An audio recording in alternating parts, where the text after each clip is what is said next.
Hoje, vamos explorar a história de Caim, o primeiro filho de Adão e Eva, que permitiu que a inveja tomasse conta de seu coração e a raiva o conduzisse ao maior pecado. Antes de começarmos, não se esqueça de se inscrever no canal, curtir o vídeo e compartilhar para que essas histórias possam alcançar ainda mais pessoas. Deixe também o seu comentário dizendo se está gostando das histórias bíblicas. Isso nos incentiva a trazer mais conteúdos como este. Obrigado por acompanhar. Após o desrespeito às ordens de Deus no Jardim do Éden, Adão, Eva e a serpente foram amaldiçoados. Então, Eva deu à luz ao primeiro filho registrado na Bíblia.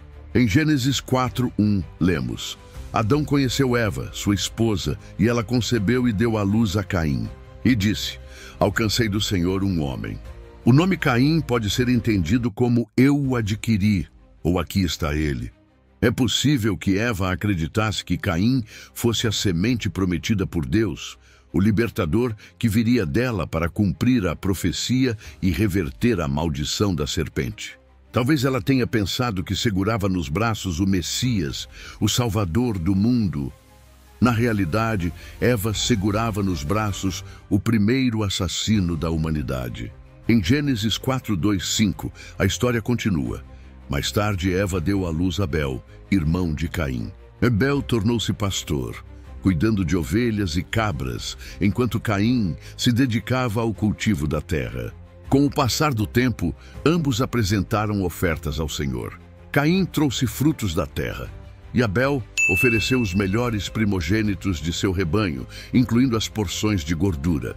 O Senhor aceitou a oferta de Abel, mas não demonstrou aprovação pela oferta de Caim.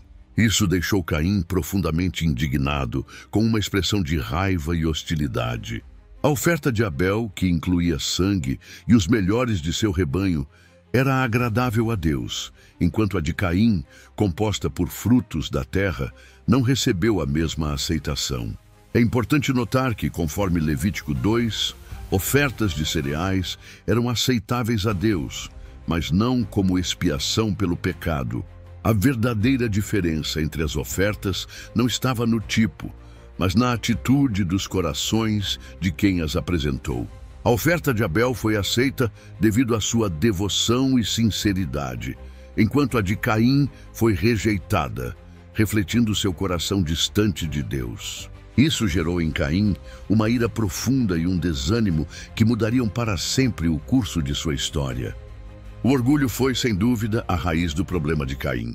Ele não conseguia suportar o fato de que Deus aceitou a oferta de seu irmão, enquanto a sua foi rejeitada. Caso a aceitação do sacrifício por Deus fosse demonstrada por um sinal visível, como ser consumido pelo fogo, é possível que essa informação fosse amplamente conhecida. O pecado se espalhou rapidamente, e Caim caiu em erros mais profundos, cometendo os pecados de orgulho espiritual e hipocrisia. Em Gênesis 4:6-7 lemos: E disse o Senhor a Caim: Por que estás irado, e por que está abatido o teu semblante? Se procederes bem, não serás aceito? E se não procederes bem, o pecado jaz à porta. O desejo dele será contra ti, mas tu deves dominá-lo. Deus escolheu abordar Caim com um confronto amoroso, em vez de simplesmente condená-lo ou aprová-lo automaticamente. Ele deixou claro que Caim seria aceito se agisse corretamente. As perguntas de Deus não eram por desconhecimento, mas para ajudar Caim a refletir e enfrentar seus próprios impulsos de ira e violência.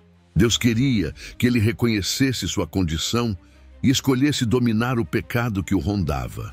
O alerta de Deus foi direto: se não fizeres o bem, o pecado estará à tua porta. Mas também deu a Caim a responsabilidade de vencê-lo. Deus alertou Caim sobre o poder destrutivo do pecado, dando-lhe uma escolha clara. Ele poderia resistir ao pecado e ser abençoado, ou ceder a ele e ser dominado. Para evitar que o pecado controle nossas vidas, precisamos nos submeter à autoridade de Deus. Se Deus não for o nosso mestre, o pecado assumirá esse papel, nos transformando em seus escravos. Em Gênesis 4:8, vemos que Caim conversou com Abel sobre o que Deus havia dito. No entanto, quando os dois estavam sozinhos no campo, Caim atacou Abel e o matou. Há indícios de que Caim planejou emboscar Abel, distraindo-o com uma conversa amigável antes de cometer o crime. Isso demonstra que o assassinato foi premeditado e que Caim ignorou deliberadamente a oportunidade de arrependimento que Deus lhe ofereceu. O texto relata que Caim se levantou contra Abel, seu próprio irmão, e o matou. Assim, a humanidade jovem já demonstrava sua inclinação acelerada para o pecado, marcada pela raiva, inveja e ciúme. Essa trajetória sombria revelou que a esperança de redenção que Eva possivelmente enxergava em seus filhos ainda estava distante. Caim tornou-se o primeiro assassino da história, enquanto Abel, seu irmão, foi a primeira vítima de homicídio. Em Gênesis 4:9, lemos que o Senhor perguntou a Caim: "Onde está Abel, teu irmão?"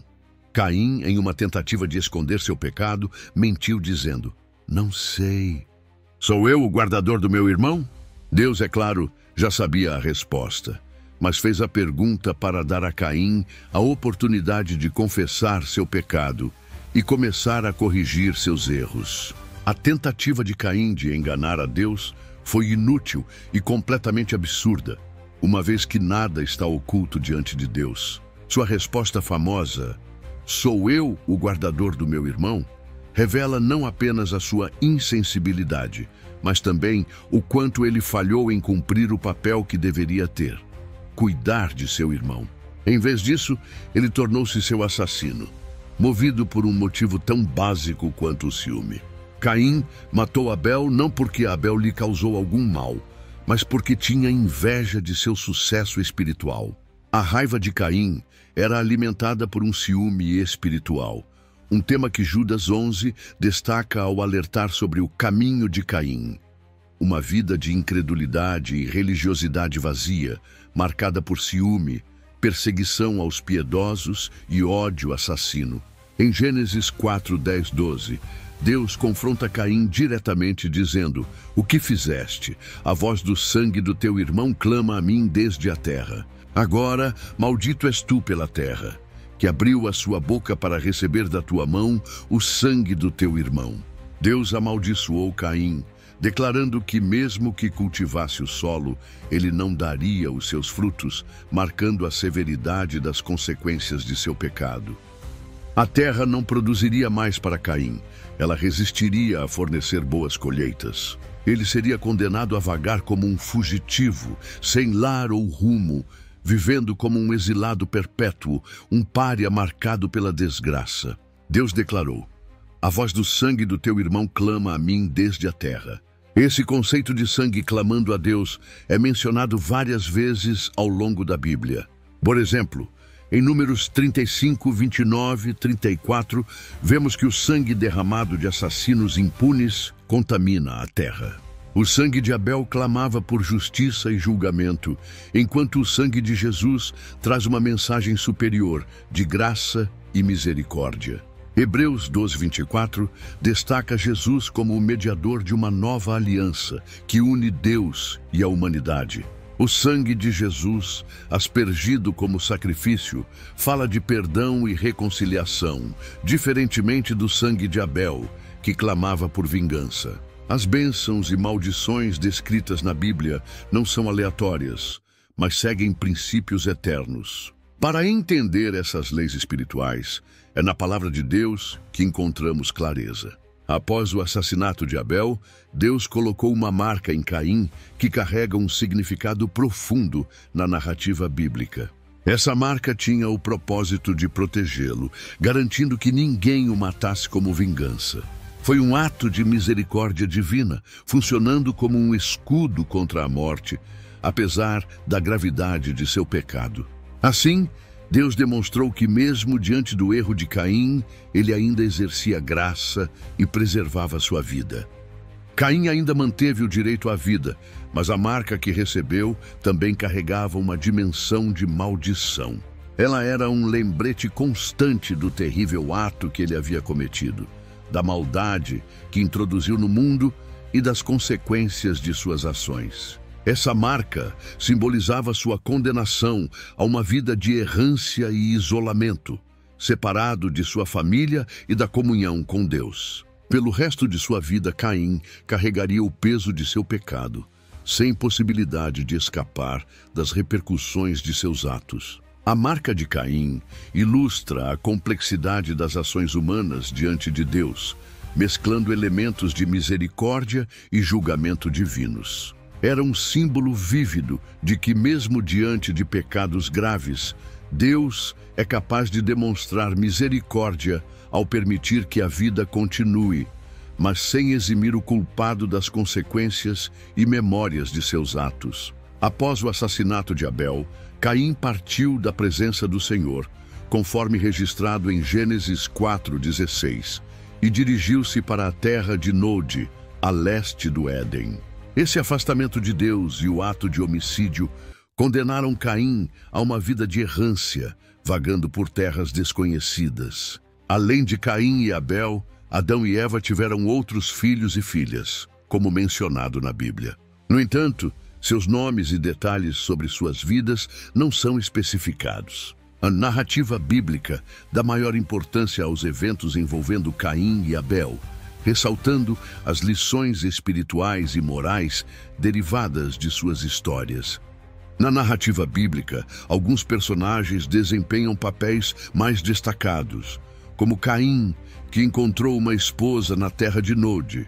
Embora a Bíblia não revele o nome ou a origem dessa mulher, esse ponto tem gerado debates e especulações ao longo dos séculos, já que até aquele momento apenas Adão, Eva, Caim e Abel eram mencionados no texto bíblico. Contudo, a Bíblia sugere a existência de outras pessoas na terra, permitindo que Caim constituísse uma família. Caim e sua esposa tiveram filhos, cujos descendentes são mencionados em Gênesis 4:17 e 24. Entre eles estava Enoque, cujo nome significa dedicado. Caim construiu uma cidade e deu o nome de Enoque em homenagem a seu filho. A linhagem de Caim também inclui Irade, que pode ser interpretado como cidade de testemunho, Meujael, cujo nome está associado a Deus tira proveito, e Metusael, que pode ser traduzido como quem é de Deus. Mais adiante na genealogia, encontramos Lameque, que teve duas esposas, Ada e Zilá. Através delas, ele gerou filhos que desempenharam papéis importantes. Jabal, o pai dos que habitam em tendas e criam gado. Jubal, considerado o pai dos músicos que tocam harpa e flauta. E Tubal-Caim, que trabalhou com bronze e ferro, sendo possivelmente um pioneiro da metalurgia. Lameque também teve uma filha chamada Naamá, cujo nome significa agradável. A história de Caim e seus descendentes pode ser encontrada em Gênesis capítulos 4 e 5, destacando não apenas os eventos em sua vida, mas também as contribuições de sua linhagem para a humanidade. A história de Caim é explorada de forma mais detalhada em Gênesis 4, onde são descritos seu nascimento, o ato de assassinato, sua partida e a linhagem que deixou. No entanto, a Bíblia não fornece informações específicas sobre o fim de sua vida, o que abre espaço para reflexões e interpretações. Sua trajetória serve como um exemplo poderoso de como nossas ações têm consequências. O crime cometido por Caim resultou em sua separação da presença de Deus e em uma vida marcada pela errância. Se você acompanhou até aqui, aproveite para deixar seu like e inscreva-se no canal para continuar recebendo histórias bíblicas repletas de lições inspiradoras. Muito obrigado por assistir, fique com Deus e até o próximo vídeo.